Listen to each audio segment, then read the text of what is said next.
Bienvenue dans cette nouvelle édition du 12-15. Au sommaire, lancement de la campagne Congo Désir en République démocratique du Congo.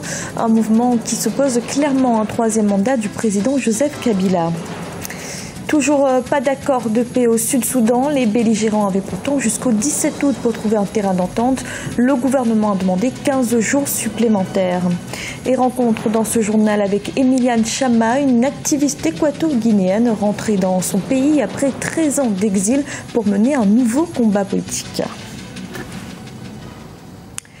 Le parti congolais Démocratie chrétienne lance la campagne Congo Désir, un mouvement qui s'oppose à un troisième mandat du président Joseph Kabila. Il vient surtout en réponse à la campagne Kabila Désir menée par les partisans du chef de l'État, Ibrahim Ndiaye. Riposte de l'opposition congolaise suite au lancement de la campagne Kabila Désir, lancée par le ministre congolais en charge des relations avec le Parlement, Trifon Kinkiei Moulumba, et qui a pour objectif de soutenir la candidature du président Joseph Kabila à la prochaine présidentielle. Ce mardi 18 août, le mouvement Congo Désir a vu le jour dans la capitale française, Paris, un mouvement initié par le secrétaire général de la démocratie chrétienne, Frédéric Kita Boukoussou, et qui vise à s'opposer aux partisans d'un troisième mandat du président congolais. Congo Désir est une campagne politique populaire qui vise à promouvoir un mouvement citoyen dont l'objectif principal est celui de fédérer toutes les sensibilités politiques pour barrer la route aux promoteurs de valeurs anticonstitutionnelles, je dis bien, qui veulent continuer à gouverner par défi et en violant impunément notre constitution. Le programme de Congo Désir s'articule sur plusieurs axes et se veut une alternative citoyenne à la mouvance présidentielle. Selon les membres de Congo Désir, un troisième mandat du président Kabila sera inconstitutionnel, des accusations que refute la majorité présidentielle. Moi, en tant qu'initiateur de cette association Kabila Désir, je veux d'abord pouvoir remettre le pays dans ce qui le réalise et le président de la République dans ce qui le réalise. C'est un homme, vous savez, ce pays a connu 4 présidents.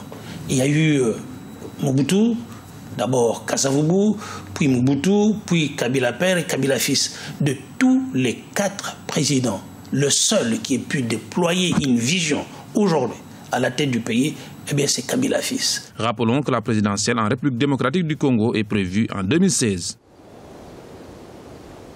Au Burkina Faso, 2 ministres de l'ex-chef d'État Blaise Compaoré ont été incarcérés. La Haute Cour de justice a mis sous mandat de dépôt Jean-Bertin Ouedraogo, qui était à l'époque en charge des infrastructures, et Jérôme Bogouma, ancien ministre de l'administration territoriale.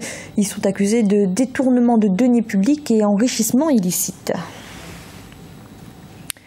Les pourparlers sud-soudanais ont pris fin ce lundi en Éthiopie. Les belligérants n'ont pas réussi à trouver un accord. Ils avaient pourtant jusqu'au 17 août pour trouver un terrain d'entente. Le gouvernement a demandé un délai de 15 jours supplémentaires. Emmanuel Milimono. Pas d'accord de paix à la suite des pourparlers entre le gouvernement sud-soudanais et les rebelles. Le président Salva Kiir demande un délai de 2 semaines avant de parapher le document de sortie de crise proposé par les médiateurs. Nous souhaitions voir le président Salva Kiir signer ce plan d'action qui nous conduirait à la fin de cette crise. Je l'ai rencontré personnellement à mon arrivée et nous nous sommes salués, donc j'estimais qu'il était lui aussi prêt à signer, mais j'ai appris finalement qu'il ne le fera pas. Je ne trouve vraiment aucune explication à cela. L'accord a été signé par des représentants de l'opposition et d'anciens détenus du Soudan du Sud, ainsi que par d'autres parties prenantes pour mettre fin à ce conflit qui perdure depuis plus de 20 mois. Pour l'Union africaine, les échanges d'Addis Abeba ont finalement porté leurs fruits. L'institution se félicite de cette étape importante déjà franchie par les 2 parties. Nous sommes très heureux d'avoir franchi cette autre étape vers le rétablissement de la paix. Bien sûr, il ne s'agit pas encore d'une étape complète parce que d'autres parties n'ont pas signé, mais nous avons bon espoir car le paraphe a été fait. Donc, nous espérons que dans les prochains jours, les consultations seront faites et qu'enfin, il y aura un accord complet. Pendant ce temps, le Premier ministre éthiopien Haïlé Mariam Desalegn, médiateur et président de l'IGAD, l'autorité intergouvernementale pour le développement en Afrique, a promis d'encourager le gouvernement du Soudan du Sud à signer le document. Certains d'entre nous étaient sur le point de perdre espoir, mais nous pouvons nous attendre à ce que du côté du gouvernement, la question soit traitée dans les 2 semaines à venir et que l'accord de paix soit signé. Je pense que l'étape d'aujourd'hui est un bon message envoyé au peuple sud-soudanais.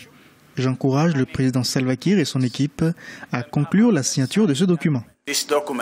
Les différentes parties s'étaient engagées sous l'égide de la médiation sous-régionale à parvenir à la signature de cet accord le 17 août 2015. Le Soudan du Sud connaît des violences depuis décembre 2013. Les affrontements ont causé des milliers de morts et forcé environ 1,9 million de personnes à fuir leur maison.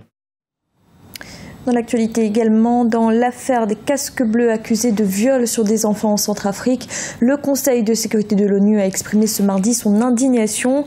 L'organisation appelle les pays dont les troupes sont impliquées à enquêter et à traduire les responsables en justice si les faits sont avérés. Rencontre à présent avec Emiliane Chama. Il s'agit d'une activiste équato-guinéenne. Après 13 ans d'exil, elle a décidé de rentrer dans son pays. Secrétaire générale de la coalition de l'opposition pour la restauration d'un État démocratique, son objectif est l'alternance politique. Un reportage de notre correspondant Serge Kofi. Un retour au pays natal afin de mener le combat politique. Voilà en substance comment on peut qualifier l'arrivée de l'activiste Emilia Chama en Guinée équatoriale. La secrétaire générale et membre fondateur de la CORED, la coalition de l'opposition pour la restauration d'un État démocratique, a décidé de mener le combat politique dans son pays après 13 ans d'exil en Allemagne. Une coalition n'est pas une secte. Chaque personne qui y adhère doit avoir ses principes, ses idées claires. Au sein de la CORED, nous avons plusieurs divergences.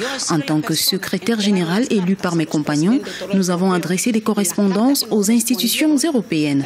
Leur réponse a été claire. Vous devez rentrer dans votre pays et c'est seulement après ça que nous vous aiderons.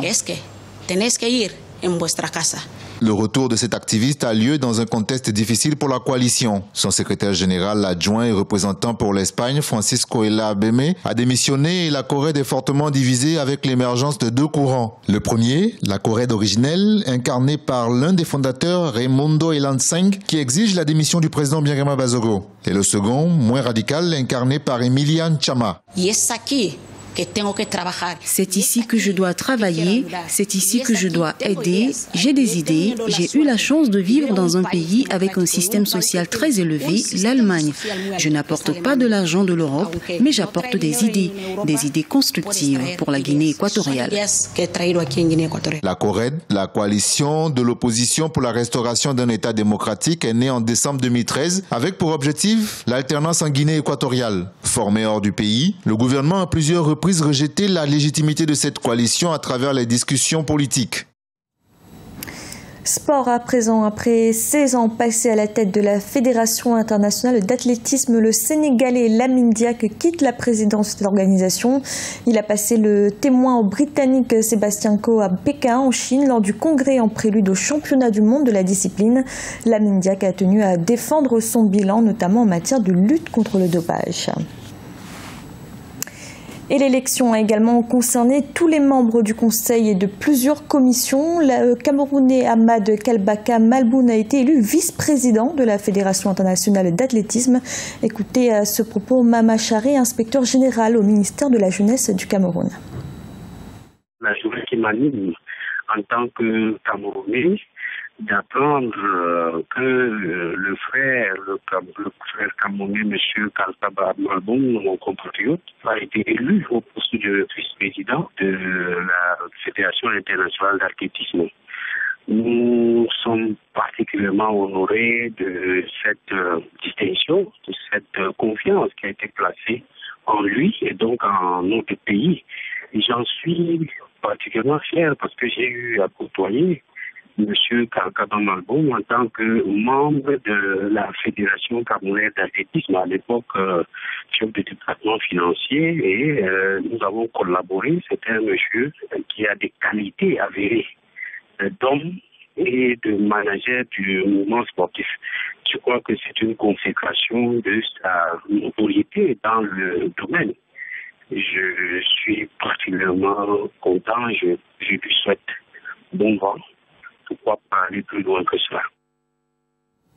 C'était le journal de la rédaction. Merci de l'avoir suivi. Retrouvez dans un instant une nouvelle édition de l'information.